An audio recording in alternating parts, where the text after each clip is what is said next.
prices are still a major challenge in this country, and I believe that many households are grappling with this.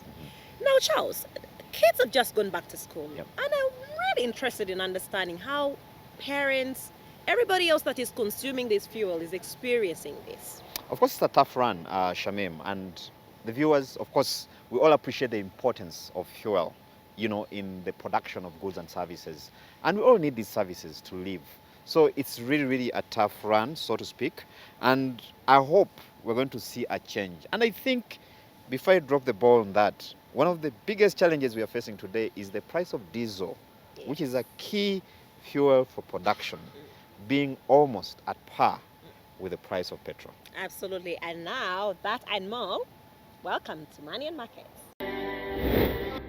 Students have just gone back to school, and one of the arising issues today has to do with school fees and, of course, the associated requirements.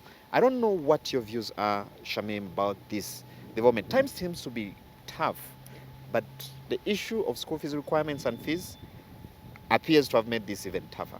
Yeah, I think we really need to acknowledge that the economy is really, really struggling. And the truth is, at the end of the day, we need to acknowledge the perspective of the school owners, but also the parents. So tonight we speak to a school owner to understand their perspective and how we can harmonize this relationship with the parents.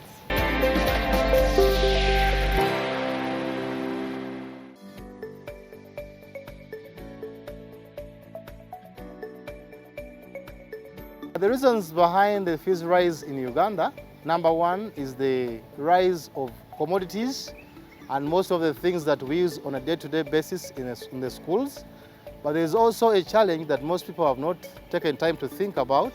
It is the brain drain and the changing of vacations for the once teachers that happened because of COVID.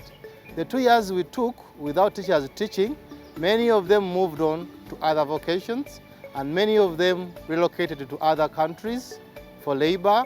And actually, there's also a big demand and a shortage of teachers due to the fact that for the last 2 years, the government and the teacher training institutions have not been producing teachers. So the few teachers that are available in this country, the real good teachers that we need in schools, are really costing so much. So we need so much as a school, as schools to operate, because the cost of operations is high due to the high prices of many of the things we use, and also due to the fact that we need a lot to be able to pay the salaries and wages of our staff.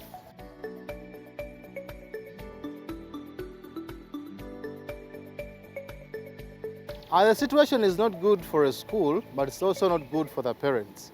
I think this is quite a time that schools need to be flexible in some of the policies that we have been always having as far as fees collection and payment and many of the requirements that we need in schools.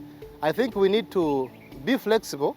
For example, there are many schools which have a policy of zero balance at the beginning of term.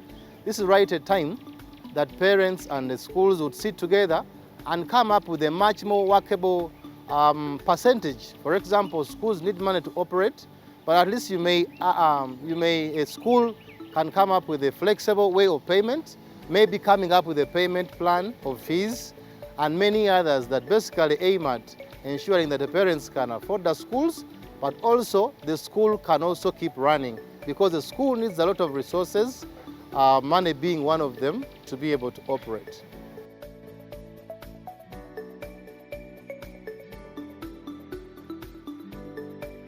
The government can help us, first of all, by waiving some of the taxes from the schools. Currently, we pay a lot of taxes in many aspects, and we use a lot of money to operate because there is, every commodity is very expensive. I believe if the government can lower the taxes of some things, maybe the commodities can come down, and so will be the cost of operation. But also we need to think about reviving and reopening the teacher training institutions.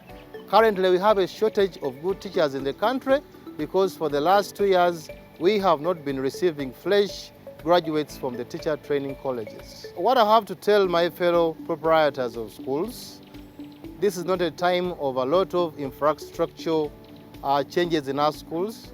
we need to make sure that we maximally utilize the resources we have.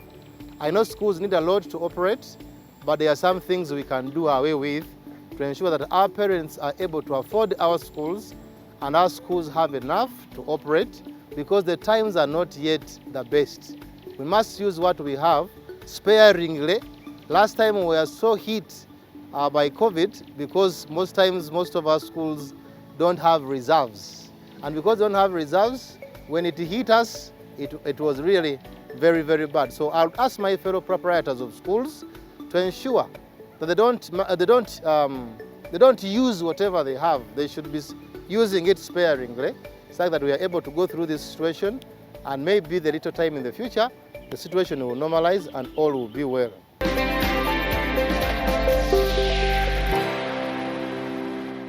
Innovation is a common notion in business today, and so with the challenges that we've experienced in the business environment, we see many companies coming together to design products that are solving problems for the people, but also influencing their positioning in the market.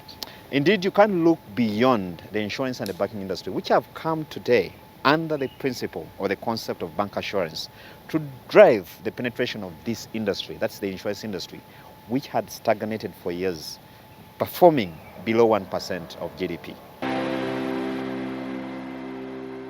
The insurance industry is leveraging the deeper penetration of commercial banks in the financial markets to grow its own penetration into areas that have been tough for the industry to reach through bank assurance. Bank assurance involves appointing banks as insurance agents authorized to sell insurance policies. Last year, bank assurance contributed 103 billion Uganda shillings to the 1.1 trillion shillings gross premium collected by the industry. Bank assurance as a channel has made a significant impact on the growth of the insurance industry in Uganda. Now, looking at the numbers earlier on this week, I noticed that the first 6 months of 2021 brought in close to 600 billion Ugandan shillings in terms of gross premiums from life insurance. And out of that, bank assurance provided close to 10% of this. And that for me is a significant stride forward, looking at how bank assurance is still in its nascent stages and growth in this market. It only points to the fact that our effort to extend insurance coverage to more families in Uganda is on the right course through this channel. And we hope that by virtue of the launch of this product, we're able to deepen insurance penetration in Uganda as much as possible. Today, as more banking industry players start selling insurance, there's optimism that the industry will widen its contribution to GDP, which appears permanently stuck below 1%. The partnership between the two financial sector players, that is banks and insurance companies, is now also driving product development and innovation, such as the life and funeral insurance product recently rolled out by Prudential and ABSA. So ABSA Bank in this organization with Prudential is to try and ensure that we have all our customers insured for funeral expenses. We know that's something that's going to happen with each of us. At a certain time we will need to go and meet our Creator. And what usually happens is that the family you're leaving behind goes through quite a number of challenges. And what we have done with Prudential is to try and ensure that as long as you're an ABSA customer, you are insured for these unexpected events. And we have purpose to ensure that it is affordable, because it is 5,000, 10,000, 20,000 per month premium. For years, the insurance industry has struggled to grow its tendrils beyond the corporate and boardroom spheres. However, since the rolling out of bank assurance, there is growing hope that insurance will draw from the banking industry's fairly deeper reach to broaden its presence.